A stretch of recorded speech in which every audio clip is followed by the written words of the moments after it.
अक्कलकोट माझ्या स्वामींचा निवास, स्वामी चरणांचा धरा तुम्ही ध्यास।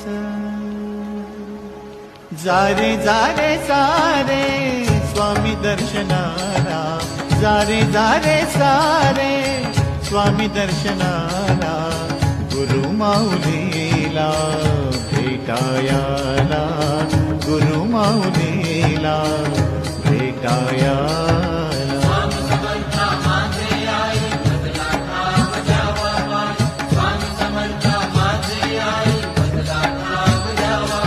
अक्कलकोट माझ्या स्वामींचा निवास, स्वामी चरणाचा